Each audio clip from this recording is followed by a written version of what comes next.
The Artan Legacy, Soulmates, Chapter 1, Scene 1. A coughing fit took hold of me as I was finishing the reverse Aknot circle with a shaky hand. I relinquished my grip on the brush and hastened to stifle the sound with the blanket draped over my shoulders, nearly suffocating myself in the process. Yet, I succeeded in muffling the sound. I cast a wary gaze toward the door of my chamber, anxious that the noise might have echoed through the expansive corridor outside, beckoning someone to rush to my aid, whether it was needed or not. An interruption now would be catastrophic, having come this far. When my breath finally steadied and my fears subsided, I returned to my task. Any intruder would surely be alarmed by the sight that would greet them, should they dare enter uninvited. 2 glass bowls bubbled furiously with multicolored liquids, and no fewer than 16 symbols adorned the floor, some permanently etched with paint, others temporarily formed with sand and powder. The curtains, tightly drawn, bore the marks of frantic scribblings, for I had run out of parchment in the midst of my calculations. Candles, crafted from unconventional wax, bathed the room in a flickering light. It was nearly over. My damned life would finally end or turn around forever, and at this point, I cared not which. In this unforgiving world, I possessed but 2 assets of worth. The first was an enviable perk indeed: wealth. Many a fool, no doubt, would eagerly exchange his life for mine, yearning to inhabit my place, unwittingly condemning themselves to a prison most hellish. The second was my mind.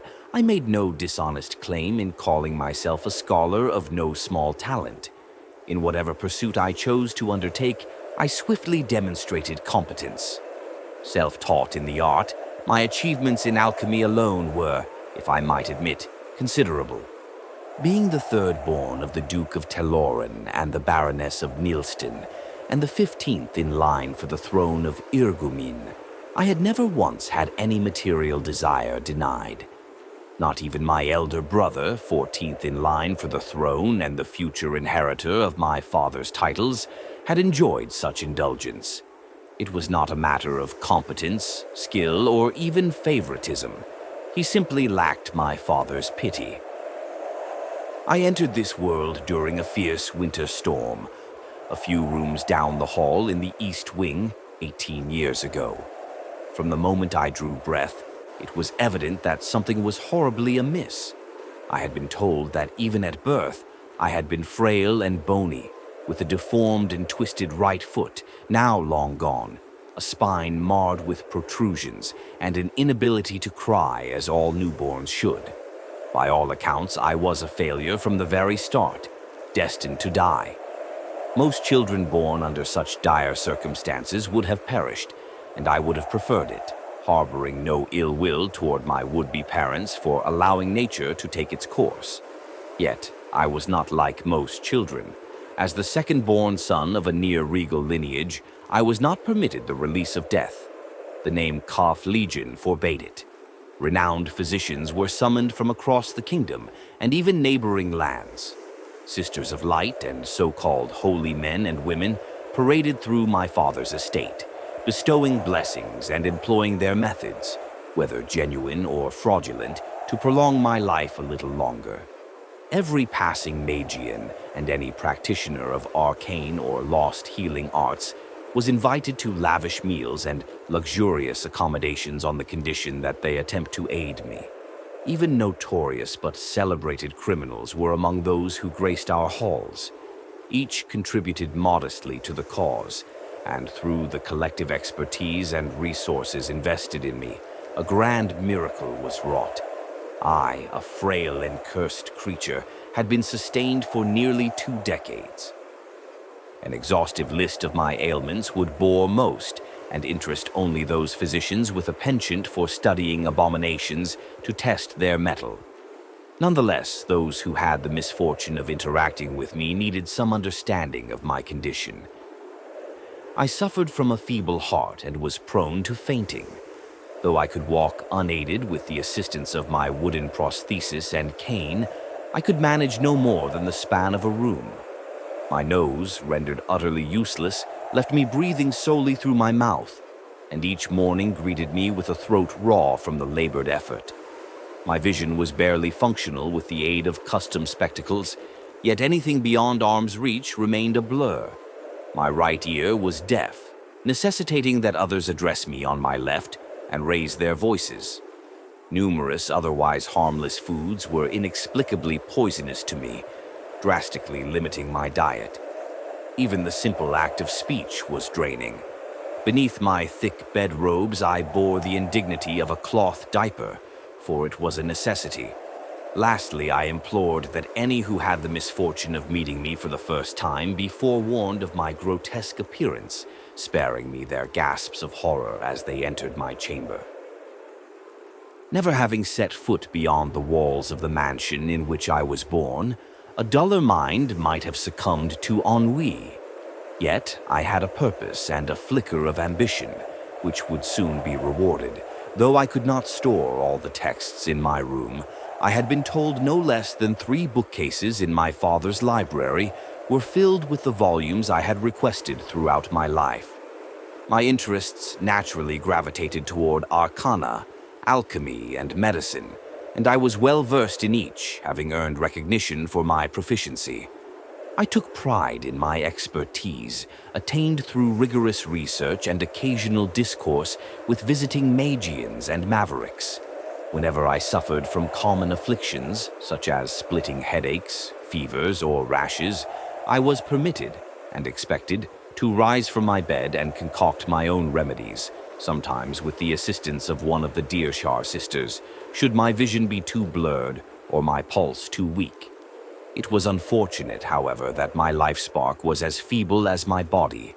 Though I knew the theory and could effortlessly recite the artanical equations to conjure fire or bend the wills of others, I lacked the vital energy to fuel them, not even as a jest. My talents in the arcane arts, such as the Artan legacy, remained confined to the realm of theory, until tonight. Tonight I would be reborn, attain what others could only dream of, or perish in the attempt. Hence, I could not afford any interruptions from the sisters. The de Irchard sisters were my lifeline, and my only companions throughout my days.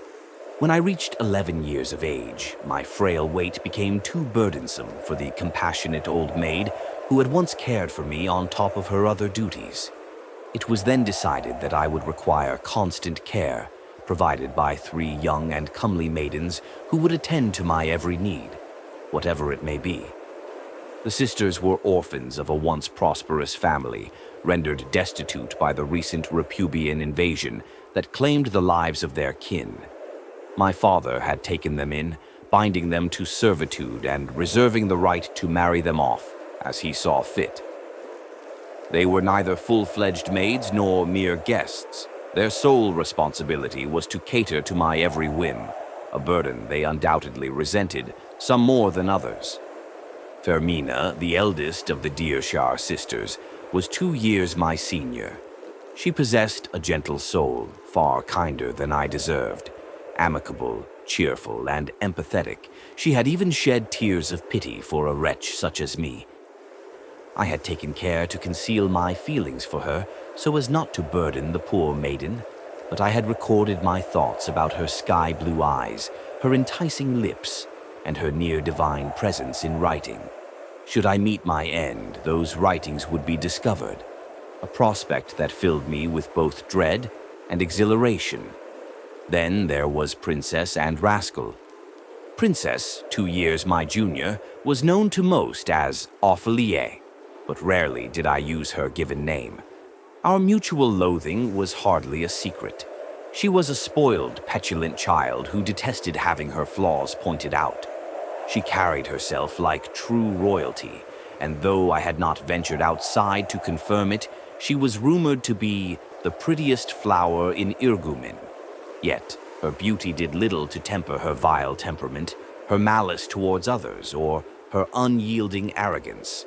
I often reserved the more demeaning tasks for her or deliberately sought to make her life difficult, while she, in turn, ridiculed and tormented me at every opportunity, sometimes even striking me physically. We had a tacit understanding never to involve others in our feud, so none was aware of how cruel she had been to me for nearly half of her life. Rascal was simply Rascal. A year younger than Princess, she was a merry and mischievous spirit, adored by all despite her affinity for infantile pranks, even at the expense of one as frail as myself. Though not the brightest, Riatna performed her duties well enough, and was, for the most part, a bubbly presence that lightened the mood. Her laughter was loud and unrestrained, and she was easily amused, a welcome distraction from the dreariness of my existence.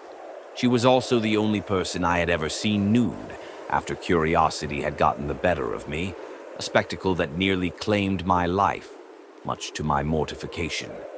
That particular incident, much to my continued embarrassment, had become a favored anecdote shared within the mansion, its retelling ever met with chuckles among my father's court and servants alike. The dear Shah sisters alternated their care for me, ensuring that one of them was always present, either by my bedside or just beyond the threshold. It so happened that the depths of the night fell to Princess, and dismissing her when I tired of her presence aroused no suspicion. A faint, guilty satisfaction lingered within me, knowing this would occur on her watch, and I harbored a dark hope that, should anything go awry, she might bear the weight of that guilt forevermore. My sweat, chilled with dread, coursed down my useless nose and dampened my spectacles, distorting my sight even further. With the final arc I etched, all preparations were complete. I flung aside my robe, stripping myself bare, an act that on any other night would have been sheer folly, courting death itself. Propped only by my cane, I swallowed the scalding concoction in one agonizing draught, nearly choking on its heat. The bottle slipped from my feeble grasp, yet the glass did not shatter upon the floor. It merely rolled away, clearing my path. I intoned the incantations, adhering to the necessary rhythm. There was no need to slice for blood, as I had already coughed forth more than enough, still warm. I smeared it across the symbol behind me, daubed it upon my brow, and scattered the remainder into the last boiling elixir, which darkened ominously. I was doing it. At long last it was happening. Either death would claim me, or deliverance would.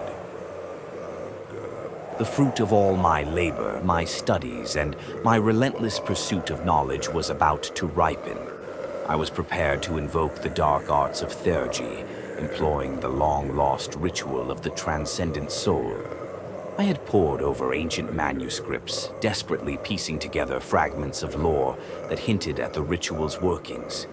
It would free my essence from the shackles of my failing flesh, allowing my immortal soul to ascend into a form of pure energy, ageless, radiant, and mighty.